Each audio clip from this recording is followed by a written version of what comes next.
Good evening to all of friends. Study with Lalit Guru में आपका स्वागत है। कल मैंने आपको इकोनॉमिक्स के बारे में बताया कि इकोनॉमिक्स होती क्या है, इकोनॉमिक्स और इकोनॉमिक सिनेरियो या इकोनॉमी में अंतर क्या होता है। इसके अलावा मैंने आपको ये बताया कि classification of economics, micro and macro economics. इसके बाद मैं इनके बताने के बाद मैंने आपको ये बताया कि सेक्टर ऑफ इकोनॉमी ये क्या होता है। सेक्टर ऑफ इकोनॉमी के बाद मैं आपको ये बता रहा था कि नेचर ऑफ इकोनॉमी क्या है, क्योंकि इसकी कोई विश्व में कोई स्थापित अवधारणा नहीं है कि इसको किस आधार पे अलग अलग विभिन्न खंडों में डिवाइड किया जाए, लेकिन कुछ मानदंडों के आधार पर इसको 6 भागों में बांटा गया है। कि जो इकोनॉमी है, जैसे कल मैंने आपको बताया था कि नियंत्रण के आधार पर या राज्य या सरकार की भूमिका के आधार पर कितने प्रकार की इकोनॉमी होती है। तो पहला उसमें मैंने ये बताया था कि पूंजीवादी अर्थव्यवस्था या कैपिटलिस्ट इकोनॉमी क्या होती है। दूसरा मैंने आपको ये बताया था कि समाजवादी अर्थव्यवस्था क्या होती है। और तीसरा मैंने आपको उसमें ये बताया था कि मिश्रित अर्थव्यवस्था क्या होती है।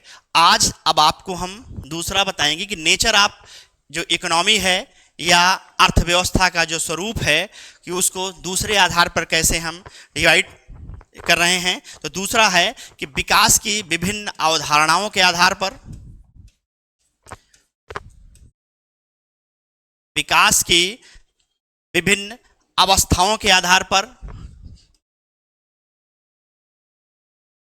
विभिन्न अवस्थाओं के आधार पर ये 3 प्रकार की हैं। इसमें एक विकसित अर्थव्यवस्था,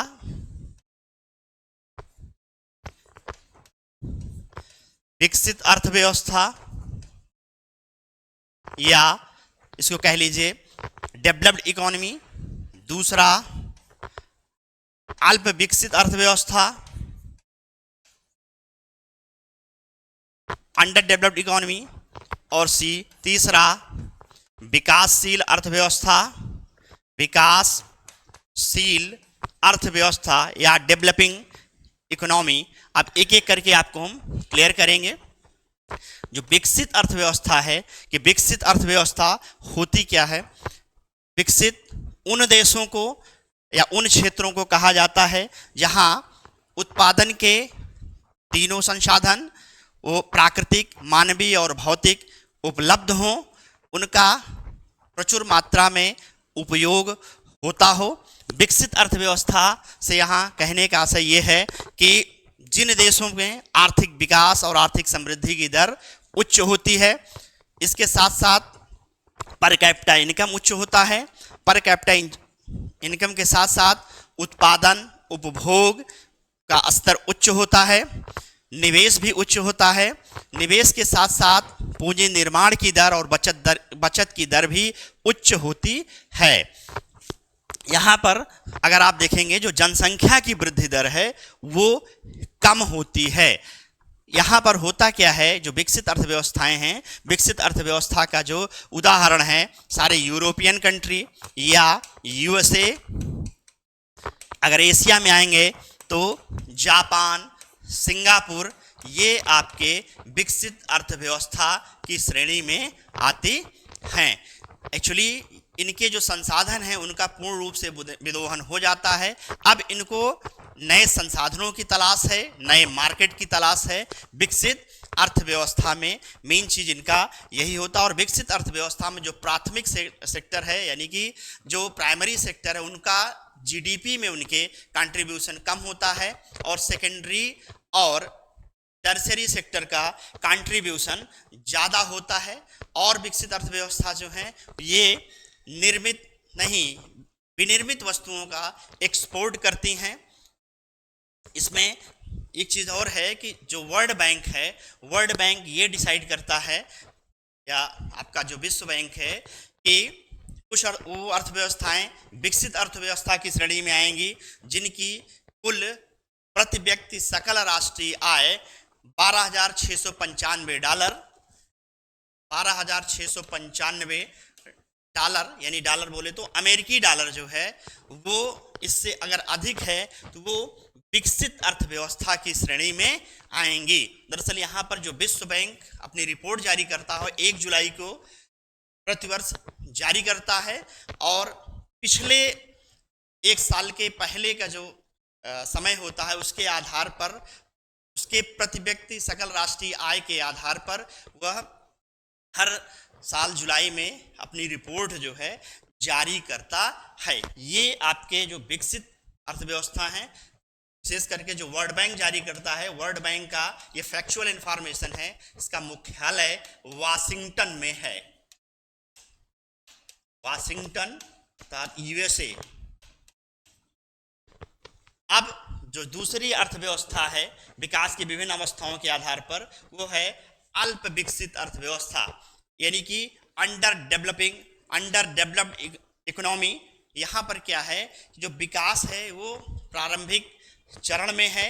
अपने संसाधनों, अगर आप देखेंगे अपने संसाधनों और विकास की जो संभावनाएं हैं अब तक उनका दोहन नहीं हुआ है।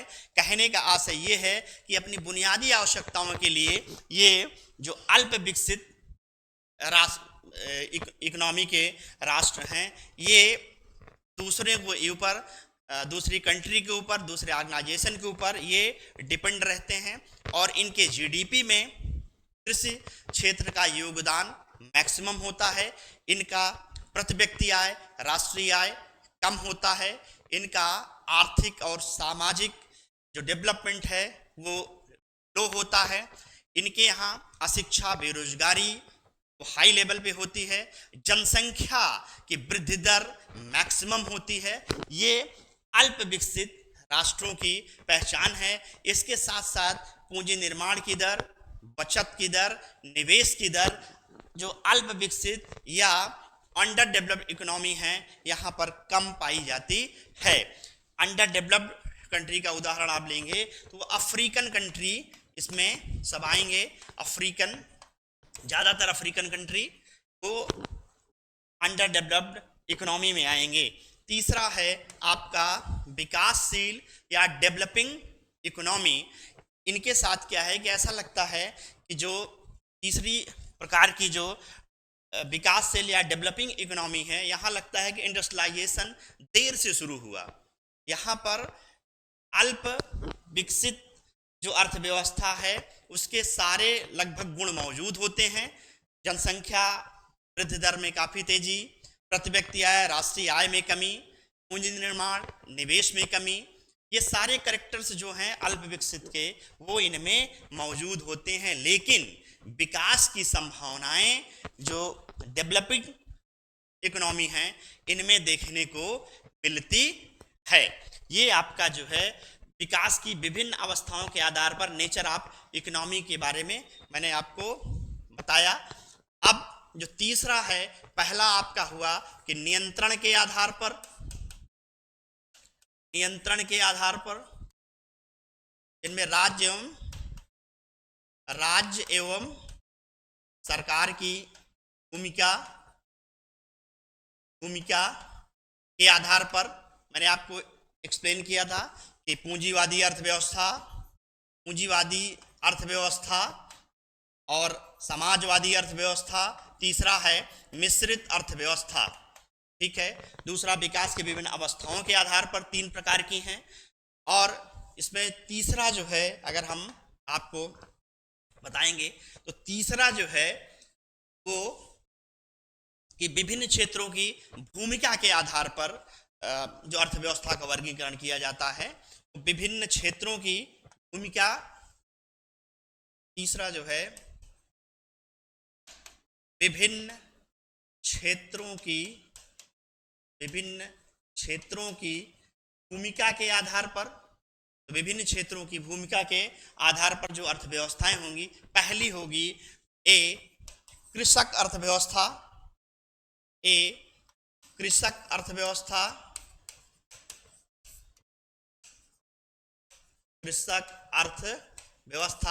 एग्रीगेरियन इकोनॉमी,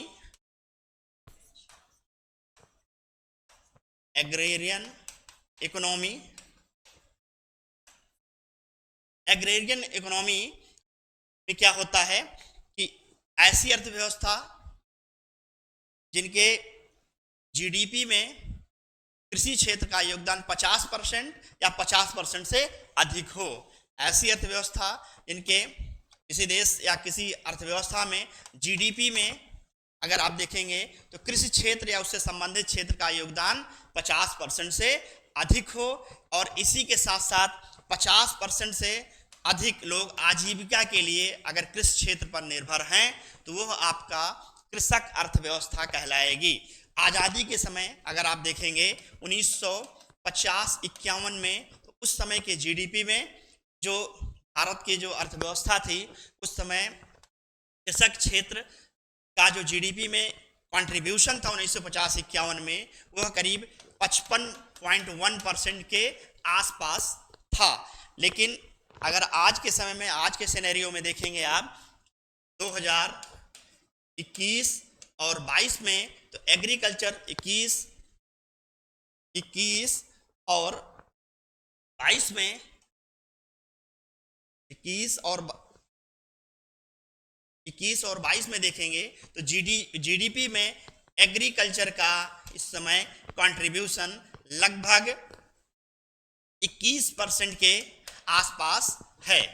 अब इसमें जो दूसरा विभिन्न क्षेत्रों की भूमिका के आधार पर जो इकोनॉमी है, औद्योगिक अर्थव्यवस्था या इंडस्ट्रियल इकोनॉमी।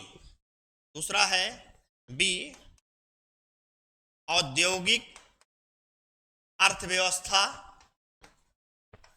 औद्योगिक अर्थव्यवस्था या इंडस्ट्रियल इकोनॉमी। यहाँ भी कहने का आशय यह है कि ऐसी अर्थव्यवस्था जिसके जीडीपी में इंडस्ट्रियल सेक्टर का कंट्रीब्यूशन 50% या उससे अधिक हो, और 50% से अधिक लोग अपनी आजीविका के लिए इंडस्ट्रियल सेक्टर पर डिपेंड हों, वह आपकी इंडस्ट्रियल इकोनॉमी कहलाएगी। इस प्रकार की जो अर्थव्यवस्था है वो चीन की अर्थव्यवस्था है, चाइना की इंडस्ट्रियल इकोनॉमी, क्योंकि वहाँ की जीडीपी में जो इंडस्ट्रियल सेक्टर का योगदान 50% से अधिक है। और इसमें आपका अगर हम सी पॉइंट इसको माने तो तीसरा होगा कि सेवा अर्थव्यवस्था, सर्विस इकोनॉमी।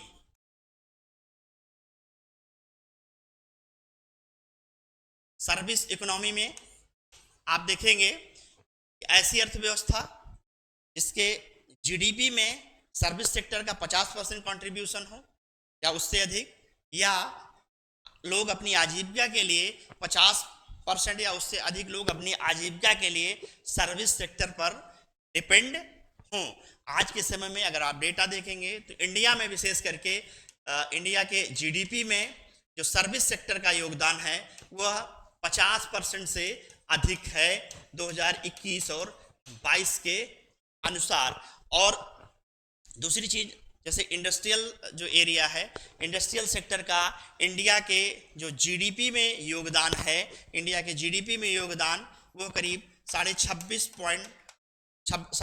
लगभग 26.5% के आसपास उसका कंट्रीब्यूशन है। यह डेटा जो है 2020 और 21 का है। ठीक है, अब मैंने आपको ये बताया तीसरा कि विभिन्न क्षेत्रों की भूमिका के आधार पर और नेचर ऑफ इकोनॉमी। चौथा अगर आपको हम अब बताएंगे यह है कि शेष विश्व के साथ अंतर संबंधों के आधार पर, शेष विश्व के साथ अंतर संबंधों के आधार पर, अंतर संबंधों के आधार पर जो वर्गीकरण किया गया है, इसके अंतर्गत दो प्रकार की आपकी इकोनॉमी मिलेगी। एक पहली इकोनॉमी जो है ओपन इकोनॉमी होगी, खुली अर्थव्यवस्था, और दूसरी बंद इकोनॉमी या क्लोज्ड इकोनॉमी। खुली अर्थव्यवस्था कहने का आशय विश्व के अन्य देशों के साथ या अन्य देशों के अर्थव्यवस्थाओं के साथ वस्तु एवं सेवाओं के व्यापार या ट्रेडिंग या निवेश के लिए इस प्रकार की अर्थव्यवस्था में लोग स्वतंत्र रहते हैं। खुली, आज वैसे दुनिया की सारी अर्थव्यवस्थाएं खुली अर्थव्यवस्थाएं हैं, कुछ को छोड़ करके, जैसे उसमें उत्तर कोरिया है। दूसरी इकोनॉमी होगी वो होगी बंद अर्थव्यवस्था। तो बंद अर्थव्यवस्था में क्या है कि एक देश की इकोनॉमी का दूसरे देश की इकोनॉमी से कोई आर्थिक संबंध नहीं है, यानी कि वो वस्तुओं एवं सेवाओं के संदर्भ में उनका किसी प्रकार का कोई आर्थिक संबंध नहीं है। ये आपका आएगा क्लोज्ड इकोनॉमी में। अब इसके बाद जो 5वें नंबर का नेचर ऑफ इकोनॉमी है, 5वें नंबर है कि नियोजन के आधार पर अर्थव्यवस्था का वर्गीकरण। नियोजन के आधार पर अर्थव्यवस्था का वर्गीकरण। ये एक्चुअली कितने प्रकार की है इसको हम दिखाएंगे। ए, प्लान्ड इकोनॉमी, नियोजित अर्थव्यवस्था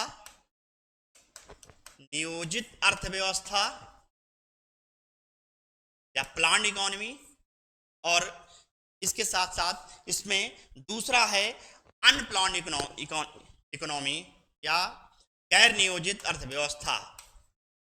गैर नियोजित अर्थव्यवस्था या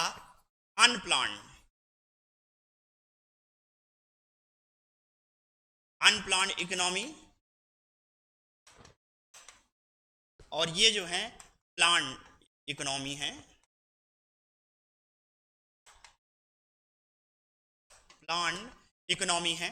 तो नियोजित जो अर्थव्यवस्था है, नियोजित अर्थव्यवस्था, इसमें क्या होता है कि एक हम लक्ष्य डिसाइड करते हैं और लक्ष्य डिसाइड करके उसको प्राप्त करने का प्रयास करते हैं, उसके लिए एक रणनीति अपनाते हैं। ये आपका नियोजित अर्थव्यवस्था में होगा। नियोजित अर्थव्यवस्था का सबसे बड़ा उदाहरण, जैसे आपके यहाँ विभिन्न प्रकार की पंचवर्षीय योजनाएं, जो 5 ईयर प्लान था, जो पंचवर्षीय योजनाएं या 5 ईयर प्लान, ये सारे आएंगे।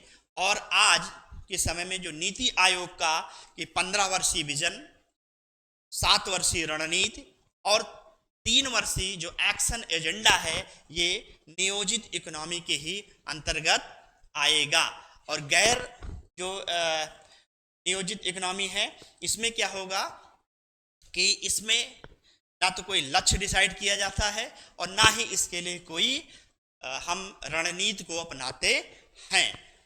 और अंतिम और लास्ट जो नेचर ऑफ इकोनॉमी है, वो 6ठे नंबर पे वो आपको बताएंगे कि निर्भरता के आधार पर अर्थव्यवस्था का वर्गीकरण। 6ठा है कि निर्भरता के आधार पर अर्थव्यवस्था का वर्गीकरण। ये इसमें आपको बताएंगे, जैसे ए, निर्भरता के आधार पर पहली जो इकोनॉमी होगी वो आत्मनिर्भर अर्थव्यवस्था होगी। आत्मनिर्भर अर्थव्यवस्था होगी, यानी सेल्फ डिपेंडेंट होगी। ऐसी अर्थव्यवस्था जो अपनी आवश्यकता के अनुसार वस्तु एवं सेवाओं का उत्पादन स्वयं करती हैं, ये आपकी आत्मनिर्भर अर्थव्यवस्थाएं कहलाती हैं। इनके पास पूंजी भी होता है और संसाधन भी पर्याप्त मात्रा में होता है। सारी अपनी आवश्यकताओं की जो भी चीज़ें हैं, वस्तु एवं सेवाओं का उत्पादन स्वयं कर लेती हैं। ये आत्मनिर्भर आपकी अर्थव्यवस्था कहलाती है। और दूसरी जो है आश्रित अर्थव्यवस्था या डिपेंडेंट इकोनॉमी कहलाती है। दूसरी आश्रित अर्थव्यवस्था या डिपेंडेंट इकोनॉमी कहलाती है। ये ऐसी अर्थव्यवस्था जो अपनी आवश्यकताओं की पूर्ति के लिए किसी दूसरी अर्थव्यवस्था पर निर्भर होती हैं या आश्रित होती हैं। इनके पास पूंजी और संसाधन का भी अभाव पाया जाता है। इसके साथ साथ उत्पादन की जो टेक्नोलॉजी है उसका भी जो आश्रित अर्थव्यवस्था है इनका पास अभाव होता है, ज़्यादातर डिपेंड होते हैं, आश्रित होते हैं। और सी जो अंतिम है कि परस्पर निर्भर अर्थव्यवस्था, परस्पर निर्भर अर्थव्यवस्था। तो जो परस्पर निर्भर अर्थव्यवस्था है या mutually dependent economy, mutually dependent economy में क्या है कि वह अर्थव्यवस्थाएं जो कुछ मामलों में आत्मनिर्भर तो हैं लेकिन कुछ मामलों में दूसरों पर निर्भर होती हैं। जैसे कुछ देश ऐसे हैं जिनके पास कुछ संसाधन तो हैं लेकिन दूसरे संसाधन के लिए वो दूसरी इकोनॉमी या दूसरे देश पर निर्भर होते हैं। सर्विस सेक्टर में अगर आगे हैं या इंडस्ट्रियल सेक्टर में आगे हैं तो कृषि क्षेत्र के लिए, कृषि के लिए किसी दूसरी इकोनॉमी पर निर्भर होते हैं। ये आपका नेचर ऑफ इकोनॉमी के बारे में मैंने आपको क्लियर किया। अब जो अगला टॉपिक होगा, अगला टॉपिक है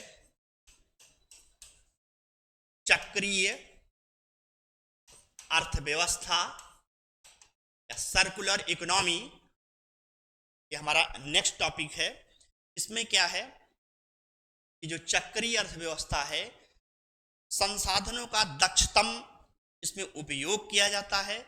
कहने का आशय कि संसाधन दक्षता से यह आशय है कि कम से कम संभावित संसाधनों इनपुट के माध्यम से से अधिक लाभ कमाना, यानी कि कम से कम इनपुट को लगाकर मैक्सिमम प्रॉफिट को प्राप्त करना। ये आपका जो सर्कुलर इकोनॉमी है या चक्रीय अर्थव्यवस्था है, यहाँ पर इसका मेन की पॉइंट है। दरअसल इसमें क्या है कि जो भी रिसोर्सेस होंगे, जो आपके नेचुरल रिसोर्सेस होंगे, उनकी इफ़िशियंसी को बढ़ाया जाता है। जब उनकी इफ़िशियंसी को बढ़ाएंगे तो सीधी सी बात है उनकी उपयोगिता जो है वो अपने आप उनकी उपयोगिता बढ़ जाती है। यहाँ मेरा कहने का सेंस ये है कि जो चक्रीय अर्थव्यवस्था है यहाँ पर संसाधनों का कुशलतम प्रयोग होता है। जब कुशलतम प्रयोग होगा तो सतत विकास के प्रमुख आयामों आर्थिक, सामाजिक और पर्यावरण के लिए काफ़ी लाभदायक सिद्ध होते हैं। ये चक्रीय अर्थव्यवस्था का एक्चुअली जो थीम है इसमें ये है कि एक बार यूज करो, एक बार प्रयोग करो और फेंको, इस पर यह कार्य नहीं करता है। जो चक्रीय अर्थव्यवस्था है यह दरअसल ऐसी वैकल्पिक व्यवस्था की अवधारणा पर कार्य करता है जो टिकाऊ हो, जिसमें संसाधनों का दक्षतम उपयोग किया जाता हो। कहने का आशय फिर ये हुआ कि जो चक्रीय अर्थव्यवस्था है इसमें जो प्रोडक्ट है यानी जो उत्पाद है उनके जीवन चक्र को बढ़ाया जाता है। उनके जब जीवन चक्र को कोई मान लीजिए प्रोडक्ट है, प्रोडक्ट के जब जीवन चक्र को हम बढ़ाएंगे तो उसके माध्यम से होगा क्या, उसका हम पुनः रीयूज करेंगे या पुनः उपयोग करेंगे, पुनर्चक्रण या रिसाइकलिंग या रिकॉन्स्ट्रक्शन, पुनर्निर्माण या रिनोवेशन उसका करते हैं हम। एक्चुअली आज के समय में देखेंगे वर्तमान में जो बढ़ती हुई आबादी है, जनसंख्या एवं शहरीकरण के कारण प्राकृतिक संसाधनों का पर्याप्त मात्रा में दोहन हो रहा है। दोहन होने से शहरीकरण के कारण लोगों की जो आय है, आय बढ़ने से उनके उपभोक्ता व्यय में वृद्धि हो रही है, यानी कि उपभोक्तावाद हावी हो रहा है। तो जो आपका चक्रीय अर्थव्यवस्था है यह किसी भी अर्थव्यवस्था की इकोनॉमिक ग्रोथ दर को उच्च कर सकता है। यहाँ पर हम आपको बताएंगे कि जैसे आपका नीति आयोग है, नीति आयोग के बारे में आप लोग जानते होंगे कि इसके पहले योजना आयोग था। योजना आयोग यह एस्टेब्लिश एक गैर संवैधानिक संस्था थी। 1950 में यह स्थापित हुआ था 15 मार्च 1949 को केसी नियोगी की संस्तुति पर, यह फैक्चुअल इंफॉर्मेशन है, केसी नियोगी की संस्तुति पर। लेकिन 1 जनवरी 2015 से नीति आयोग कार्यरत है।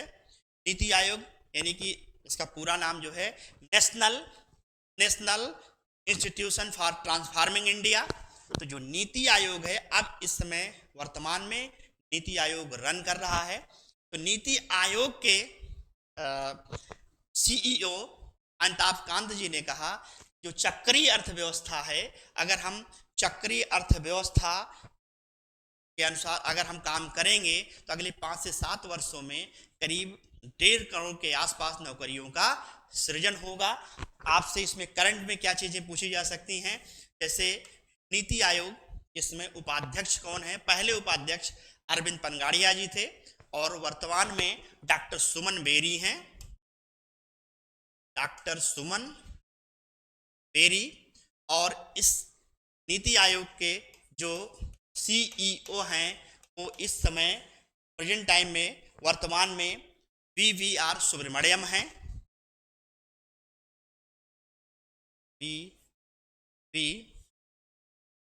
वीवीआर सुब्रमण्यम।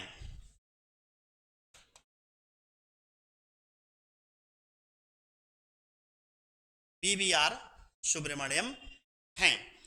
अब चीजें आपके समझ में आ रही होंगी कि जो ये चक्रीय अर्थव्यवस्था इसका क्या रोल है।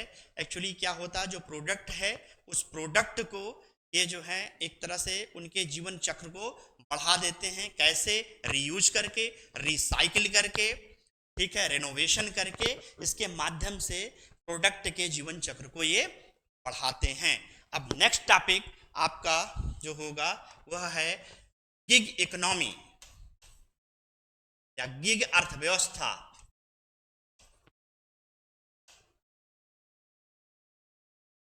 गिग इकोनॉमी एक्चुअली वर्तमान में डिजिटलाइजेशन के बढ़ने के कारण रोजगार या कार्य करने के जो स्वरूप है, नेचर है, उसमें चेंजेज आए। विशेष करके कोरोना के बाद, कोरोना काल में डिजिटलाइजेशन में तीव्र वृद्धि हुई। एक्चुअली जो गिग इकोनॉमी है एक ऐसी अर्थव्यवस्था है जो फ्रीलांसर या फ्रीलांस अनुबंध आधारित नौकरियों के आधार पर यह विकसित होती है। यह इकोनॉमी का ऐसा मॉडल है जिसमें अस्थायी कर्मचारियों के बजाय फ्रीलांसर और गैर अस्थायी कर्मचारियों को नियुक्त किया जाता है। ये आपकी होगी गिग इकोनॉमी। इसमें एक्चुअली जो कॉन्ट्रैक्ट जो बेस्ड एम्प्लॉय होते हैं वो भी गिग इकोनॉमी के ही अंतर्गत आते हैं। दूसरी चीज, गिग इकोनॉमी में क्या होता है, जो कंपनियां होती हैं, कंपनियां अपनी जरूरत के हिसाब से योग्य और काबिल कुशल कर्मचारियों को, जो स्किल्ड कर्मचारी हैं, कुछ समय के लिए, शॉर्ट टर्म के लिए वो किसी प्रोजेक्ट के लिए हायर करती हैं और पूर्व निर्धारित उनको वेतन या मेहनताना कंपनियां देती हैं। हालांकि जैसे ही काम खत्म होता है तो इसमें क्या होता है कि कंपनी और कर्मचारियों के बीच में फिर कोई संबंध नहीं रहता। गिग इकोनॉमी में यहाँ पर आप देखेंगे कि जो पूर्ण रोजगार की जगह अस्थायी रोजगार लोगों को इस समय उपलब्ध होता है। इस व्यवस्था के अंतर्गत जो भी श्रमिक या जो भी कर्मचारी कार्य कर रहे हैं, प्रोजेक्ट पूरा होने के बाद वो अपनी आवश्यकता अनुसार या रुचि के अनुसार किसी दूसरे प्रोजेक्ट में काम कर सकते हैं। ये आपका गिग इकोनॉमी हुआ। और गिग इकोनॉमी की एक और विशेषता है, इसमें फ्लेक्सिबिलिटी बहुत ज़्यादा है। फ्लेक्सिबिलिटी, आप अपने पसंद के हिसाब से अपना काम कीजिए, आप अच्छी कमाई भी कर सकते हैं। यह डिपेंड इस बात पर करता है, गिग इकोनॉमी में किसी व्यक्ति की सफलता उसकी निपुणता पर निर्भर करेगा। कितना स्किल्ड है किसी विषय पर, उसका अच्छा अनुभव है, अच्छा अगर नॉलेज है, स्किल्ड पर्सन है तभी उससे अच्छे प्रदर्शन की आप आशा कर सकते हैं। भारत के संदर्भ में आप अगर आज के समय में अगर आप देखेंगे तो आपका जो अनौपचारिक सेक्टर है, इनफॉर्मल सेक्टर विशेष करके देखा जाए तो ये श्रम क्षेत्र का विस्तार लगता है। इसके अंतर्गत क्या होता है कि लोगों को कोई सामाजिक सुरक्षा या इंश्योरेंस इत्यादि की सुविधा नहीं मिलती है।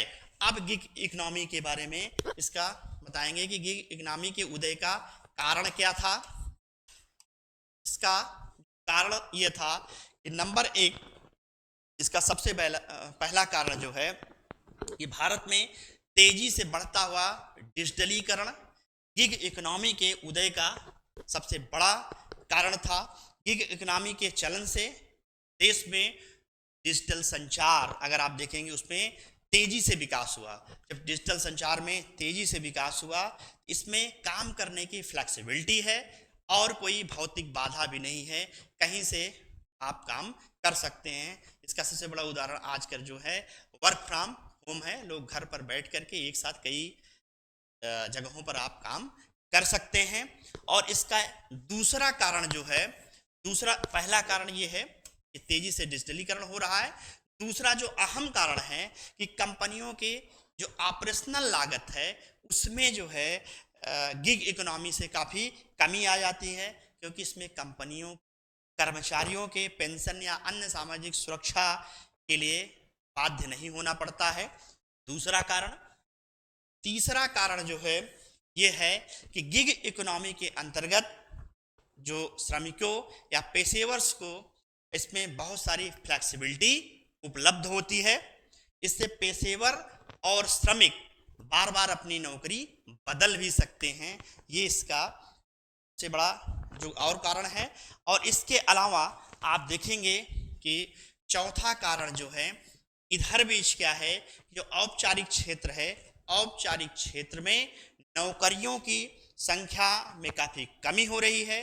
तो गिग इकोनॉमी का विकास को काफ़ी बढ़ावा मिल रहा है। इसके कारण जब नौकरियां कमी होगी, लेकिन इसके साथ साथ आप देखेंगे औपचारिक सेक्टर में कि नौकरियों की अगर भारी कमी हो रही है तो उसके साथ साथ बेरोजगारी भी बढ़ती जा रही है। तो ऐसी स्थितियों में नौकरियों की कमी में पार्ट टाइम जो जॉब करने का एक या फ्रीलांस नौकरियों की अगर आप देखेंगे जरूरत या प्रचलन को बढ़ावा मिला है। ये इसके कुछ कारण हैं। इसके साथ साथ जो गिग इकोनॉमी है, गिग इकोनॉमी में जो आप देखेंगे सबसे बड़ी जो चिंता है या चैलेंजेस क्या क्या हैं, चुनौतियां क्या क्या हैं, इसमें चुनौतियां क्या क्या हैं। तो चुनौती जो सबसे बड़ी है, एक्चुअली भारत इस समय औपचारिक रूप से अभी घोषित होना है, इस समय दुनिया का सबसे अधिक जनसंख्या वाला देश हो चुका है। चीन को भी अभी पछाड़ चुका है। ये जनानिकी लाभांश की स्थिति में है, लेकिन इसके पास एक कार्यशील जनसंख्या भी है। लेकिन गिग इकोनॉमी के संदर्भ में सबसे इंपॉर्टेंट चीज़ ये है कि आपको स्किल्ड होना है। आपकी सफलता इस बात पर निर्भर करेगी कि आप कितने निपुण हैं, किसी विषय के बारे में कितनी आपको जानकारी है। ठीक है, तो इसमें है कि आपको दक्ष होना अनिवार्य है। लेकिन अगर आप देखेंगे चुनौती में कि सबसे बड़ी समस्या है कि भारत में जो दक्षता की बात है, स्किल्ड लेबर की भारी कमी है। और इतने लोगों को, एक बड़ी जनसंख्या को दक्ष करवाना ये भी भारत के लिए बहुत बड़ी चुनौती है। उन्हें प्रशिक्षित करना बहुत बड़ी चुनौती है।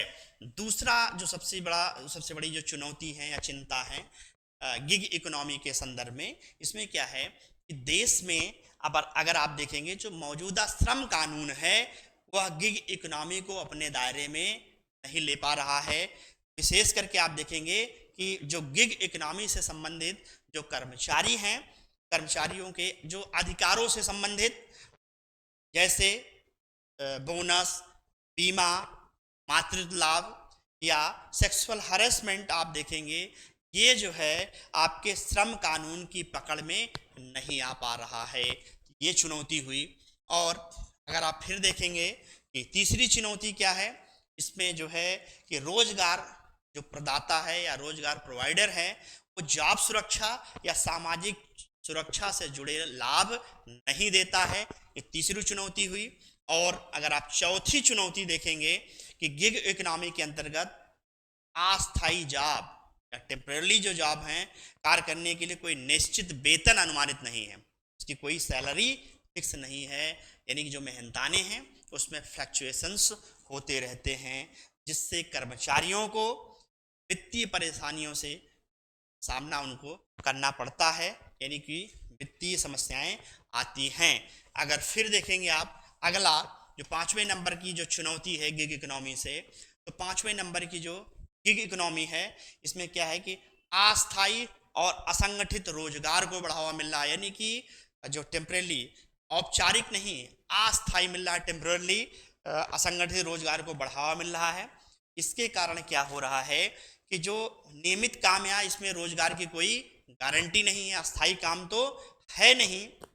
अब इसमें क्या हो रहा है कि जो भी कर्मचारी काम कर रहे हैं उनको सही साथ इनकम जो है उनकी नहीं हो पाती है। और अगला और अंतिम आपका आप देखेंगे जो चुनौती है कि 6ठे नंबर पे जो आपकी चुनौती है कि गिग इकोनॉमी से जो कर्मचारी हैं उनको किसी प्रकार की जॉब सुरक्षा नहीं है। जब इनको किसी प्रकार की जॉब सुरक्षा नहीं है, एक प्रोजेक्ट को जैसे पूरा करते हैं और जब अगले प्रोजेक्ट के बारे में इनको काम कोई गारंटी नहीं है कि अगला काम मिल ही जाए, तो उसमें कुछ मानसिक परेशानियों या मेंटल प्रेशर से भी ये प्रभावित या परेशान होते हैं। तो ये आपका मोटा मोटी जो गिग इकोनॉमी है, एक्चुअली उसके बारे में मैंने आपको ब्रीफ किया कि गिग इकोनॉमी होता क्या है और गिग इकोनॉमी के उदय का कारण क्या था और इसके समक्ष क्या क्या जो चुनौतियां हैं, विशेष करके हमारी कंट्री में आप देखेंगे बहुत सारी चुनौतियां हैं, बहुत सारी इसकी कमियां हैं, उनके बारे में मैंने आपको ब्रीफ किया। आज आपको मैंने ये बताया पूरा कि जो इकोनॉमी है, इकोनॉमिक्स और इकोनॉमी के बारे में पूरा मैंने आपको पढ़ाया। अब इससे संबंधित जो प्रश्न उठेंगे उन प्रश्नों पर भी आपसे मैं डिस्कशन करूंगा और विगत कुछ परीक्षाओं में जो आए हुए हैं उनको मैं आपके सामने ला रहा हूं और सॉल्व करने का प्रयास कर रहा हूं, आपको दिखा रहा हूं कि ये क्वेश्चन जो हैं कैसे इस चैप्टर से उठे या आगे जो है अगर इस चैप्टर से हो सकता है कि और सारे एग्जाम में, छोटे एग्जाम या बड़े एग्जाम कोई भी एग्जाम हो वहाँ पर ये क्वेश्चन उठ सकता है। तो आपको हम सबसे पहले क्वेश्चन से रूबरू कराते हैं कि मैंने आपको जो पढ़ाया, अब आप ऑब्जेक्टिव क्वेश्चन या प्रिलिमिनरी क्वेश्चन से थोड़ा सा रूबरू होइए कि देखिए मैंने जो पढ़ाया उससे क्वेश्चन कैसे उठते हैं या कैसे उठे हुए हैं।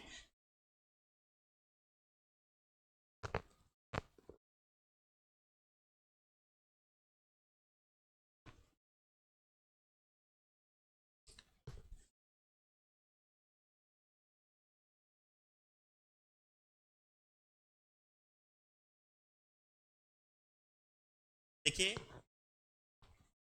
पहला क्वेश्चन है, आप अगर देखेंगे पहला क्वेश्चन कि निम्नलिखित में कौन सा कार्यकलाप अर्थव्यवस्था के रियल सेक्टर का निर्माण करते हैं। ये क्वेश्चन आपका यूपीएससी प्री 2013 में आया था। निम्न में से कौन सा कार्यकलाप अर्थव्यवस्था के वास्तविक क्षेत्र या रियल सेक्टर का निर्माण करते हैं। इसमें 4 ऑप्शंस दिए गए हैं कि किसानों को अपनी फसल काटना या कपड़ा मिलों के कच्चे कपास को कपड़े में बदलना। तीसरा है किसी वाणिज्यिक बैंक का किसी व्यापारिक कंपनी को धनराशि उधार देना।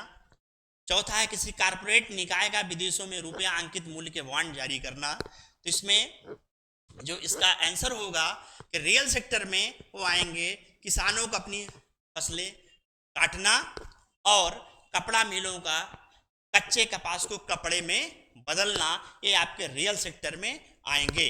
और आपका अब देखेंगे आप अगर दूसरा क्वेश्चन क्या है कि एक्स देश में आर्थिक समृद्धि अनिवार्य रूप से होगी। एक्चुअली अभी मैंने आर्थिक समृद्धि या जीडीपी इन सब चीज के बारे में नहीं बताया है, तो ये जान लीजिए मोटा मोटी कि आर्थिक समृद्धि का मतलब ये हुआ कि आपकी प्रति व्यक्ति यानी कि आप में परिमाणात्मक कितनी वृद्धि हुई, तो आर्थिक समृद्धि इकोनॉमिक ग्रोथ होता है। तो इकोनॉमिक ग्रोथ में आप देखेंगे कि जो क्वेश्चन आया हुआ है कि एक्स देश में आर्थिक समृद्धि अनिवार्य रूप से होगी। इसमें 4 ऑप्शन हैं कि विश्व अर्थव्यवस्था में तकनीकी प्रगति होती है, एक्स में जनसंख्या वृद्धि होती है, एक्स में पूंजी निर्माण होता है और विश्व अर्थव्यवस्था में व्यापार की मात्रा बढ़ती है। तो इसका सही आंसर होगा कि एक्स में पूंजी निर्माण होता है। पहला क्वेश्चन जो रियल सेक्टर से संबंधित आया था वो यूपीएससी प्री 2022 में आया था और एक्स देश में आर्थिक समृद्धि अनिवार्य रूप से होगा, ये आपका दूसरा क्वेश्चन है। ये यूपीएससी प्री 2013 में आया था। शायद मैं इसके पहले बोल दिया था कि पहला क्वेश्चन जो है वो 2013 में आया था, सॉरी, इसको सही करना। अब तीसरा क्वेश्चन है कि बंद अर्थव्यवस्था क्लोज्ड इकोनॉमी क्या होती है। अभी आपको मैंने पीछे बताया कि क्लोज इकोनॉमी क्या होती है। वह अर्थव्यवस्था है जिसमें मुद्रा पूर्ति पूर्णतः नियंत्रित होती है या घाटे की वित्तीय व्यवस्था होती है, केवल निर्यात होता है, ना निर्यात ना ही आयात होता है। यह भी यूपीएससी प्री 2011 में क्वेश्चन आया था। तो इसका आंसर यही होगा कि ना तो निर्यात ना ही आयात होता है। ये आपकी क्लोज इकोनॉमी होगी। ये आपको ये बताया कि शेष अंतर संबंधों के आधार पर 2 प्रकार की इकोनॉमी के बारे में, एक खुली अर्थव्यवस्था, एक बंद अर्थव्यवस्था। तो उसमें देखिए ये क्वेश्चन है। और मैंने आपको ये बताया था जब नेचर ऑफ इकोनॉमी में, कि नेचर ऑफ इकोनॉमी में आप देखेंगे तो नियंत्रण के आधार पर या राज्य या सरकार की भूमिका के आधार पर 3 प्रकार की इकोनॉमी के बारे में मैंने बताया था। तो 3 प्रकार की इकोनॉमी में पूंजीवादी अर्थव्यवस्था, समाजवादी अर्थव्यवस्था और मिश्रित अर्थव्यवस्था। तो देखिए मिश्रित अर्थव्यवस्था से क्वेश्चन है कि भारत में मिश्रित अर्थव्यवस्था का अर्थ है, ऑप्शन नंबर 1 बृहद एवं कुटीर उद्योगों का सह अस्तित्व, आर्थिक सामाजिक विकास में विदेशों का सहयोग। तीसरा सी है सार्वजनिक तथा निजी क्षेत्र का सह अस्तित्व। चौथा उपयुक्त में से कोई नहीं। तो इसका सही आंसर होगा सार्वजनिक तथा निजी क्षेत्र का सह अस्तित्व। ये आपका होगा मिश्रित अर्थव्यवस्था। अगला क्वेश्चन देखिएगा, भारतीय अर्थव्यवस्था वर्णित की जा सकती है एक पिछड़ी तथा गतिहीन अर्थव्यवस्था। मैंने आपको यह भी बताया था कि नेचर ऑफ इकोनॉमी में कि विकसित, विकासशील और अल्प विकसित अर्थव्यवस्था के बारे में एक अर्थव्यवस्था वर्णित की जा सकती है, एक पिछड़ी अर्थव्यवस्था, गतिहीन अर्थव्यवस्था, एक विकासशील अर्थव्यवस्था, एक अर्ध विकसित, एक विकसित। तो भारत की जो इकोनॉमी है वह एक विकासशील अर्थव्यवस्था के रूप में वर्णित की जा सकती है। और 8वां क्वेश्चन है कि निम्नलिखित में से कौन सा लक्षण भारतीय अर्थव्यवस्था का नहीं है, कौन सा कैरेक्टर है जो भारतीय अर्थव्यवस्था का नहीं है। वो श्रम की न्यून कार्य क्षमता, यानी कि श्रम यहाँ पर लेबर यूज किया जाता है, न्यून कार्य क्षमता, ये भारतीय अर्थव्यवस्था का जो कैरेक्टर नहीं है। भाई सीधी सी बात वो है। प्रति व्यक्ति आय का कम होना, ये भी है चूंकि हम डेवलपिंग में हैं। पूंजी निर्माण की न्यून दर वो भी कम है। बचत दर, निवेश दर अगर कम होगा, सीधी सी बात है कैपिटल फॉर्मेशन भी कम होगा। इसमें लिखा है कि कौन सा लक्षण भारतीय अर्थव्यवस्था का नहीं है। प्राकृतिक संसाधनों की कमी नहीं, प्राकृतिक संसाधन तो प्रचुर मात्रा में उपलब्ध हैं। तो इसका आंसर होगा आपका कि प्राकृतिक संसाधनों की कमी, ये इसका आंसर होगा। नेक्स्ट है कि भारतीय अर्थव्यवस्था की विशेषता क्या है। ये आप देखेंगे भारतीय अर्थव्यवस्था की विशेषताओं में कृषि की प्रधानता, यस, उद्योग की प्रधानता। देखिए उद्योग इंडस्ट्रियलाइजेशन जो है आपको 5 ईयर प्लान में बताएंगे कि जैसा होना चाहिए वैसा आपके यहाँ इंडस्ट्रियलाइजेशन है नहीं। एग्रीकल्चर, आज भी एग्रीकल्चर में मैक्सिमम जनसंख्या आपकी डिपेंड है। इधर बीच अगर आप देखा जाए तो थोड़ा बहुत उसमें चेंजेस आए हैं। अब लोग एग्रीकल्चर से सीधे सर्विस सेक्टर की ओर भाग रहे हैं, लेकिन जो आपका इंडस्ट्री वाला सेक्टर है वो आपके यहाँ काफ़ी उसमें न्यूनता है। जबकि इसके लिए सरकार काफ़ी प्रयासरत है और आपकी इस समय जो केंद्र की सरकार है, मोदी जी, उन्होंने इसके लिए बहुत सारी स्कीम उन्होंने चलाया, जैसे मेक इन इंडिया वगैरह लॉन्च किए कि कैसे सेकेंडरी सेक्टर को बढ़ावा दिया जाए। इस पे कृषि की प्रधानता, ठीक है। और अगर आप उद्योग की प्रधानता नहीं, कृषि की प्रधानता तो है, न्यून प्रति व्यक्ति आय भी है और बृहद बेरोजगारी भी है। बेरोजगारी। यहाँ पर देखेंगे आप तो इस समय अभी मैंने आपको बताया जो औपचारिक क्षेत्र है, औपचारिक क्षेत्र में इस समय जो है नौकरियों की कमी है। नौकरियों की कमी के कारण इसमें बृहद बेरोजगारी की स्थिति देखने को मिल रही है। चूंकि हम डेवलपिंग कंट्री हैं तो इसका जो उत्तर होगा आपका कि कृषि की प्रधानता होगी, न्यून प्रति व्यक्ति आय होगी, बृहद बेरोजगारी होगी, केवल इसमें उद्योग की प्रधानता नहीं है। तो ये आपका जो है भारतीय अर्थव्यवस्था की विशेषता है। फिर अगला आपका क्वेश्चन पूछा गया है कि मिश्रित अर्थव्यवस्था क्या है, थोड़ा सा इसकी टर्मिनोलॉजी चेंज है। वहां पर था पीछे कि सार्वजनिक एवं निजी क्षेत्र का सह अस्तित्व। यहां पर देखिए कि मिश्रित अर्थव्यवस्था का जो अर्थ है जहां कृषि और उद्योग दोनों को समान महत्व दिया जाता है, जहां राष्ट्रीय अर्थव्यवस्था में सार्वजनिक क्षेत्र के साथ साथ निजी क्षेत्र भी विद्यमान हो, जहां राष्ट्रीय अर्थव्यवस्था भूमंडलीकरण की प्रक्रिया भारी मात्रा में स्वदेशी से प्रभावित हो, जहां आर्थिक नियोजन और विकास में केंद्र राज्यों की जो भूमिका, यहां पर क्या है मिश्रित अर्थव्यवस्था। इसका सही आंसर होगा जहां राष्ट्रीय अर्थव्यवस्था में सार्वजनिक क्षेत्र के साथ साथ निजी क्षेत्र भी विद्यमान हो। इससे संबंधित 10 प्रश्न मैंने आपको दिखाए कि किस तरीके से विभिन्न आयोगों में ये क्वेश्चन पूछे गए हैं। अब सब उसमें नाम नहीं लिखा गया है कि ये क्वेश्चन बीपीएससी में आया था या सीजीपीएससी में, क्योंकि सारे लगभग क्वेश्चन अगर आप जब सॉल्व करेंगे तो आप देखेंगे आपको मिलेंगे। मैक्सिमम प्रयास मेरा ये है कि आप लेस रिसोर्सेज से मैक्सिमम उसको यूटिलाइज कीजिए। और अभी आपको यही चीज़ मैंने आपको चक्रीय अर्थव्यवस्था में भी बताया था कि कैसे आप कुशलतम प्रयोग करेंगे। तो आप यहाँ पर देखिए आपको जो भी एग्जाम में क्वेश्चन आए हुए हैं तो मैंने सॉल्व किया। अब अगला जो चैप्टर फ्रेश चैप्टर हम स्टार्ट करेंगे वह स्टार्ट करेंगे कि आर्थिक समृद्धि और आर्थिक विकास का क्या है, इसके क्या क्या मेजरमेंट्स हैं, क्योंकि आगे जो भी चैप्टर्स आएंगे वो बड़े इंपॉर्टेंस होंगे और एक एक चीज़ें क्लियर करते हुए और उससे संबंधित जो भी प्रश्न होंगे उसको हम सॉल्व करते हुए आगे चलेंगे। बहुत बहुत धन्यवाद, थैंक यू।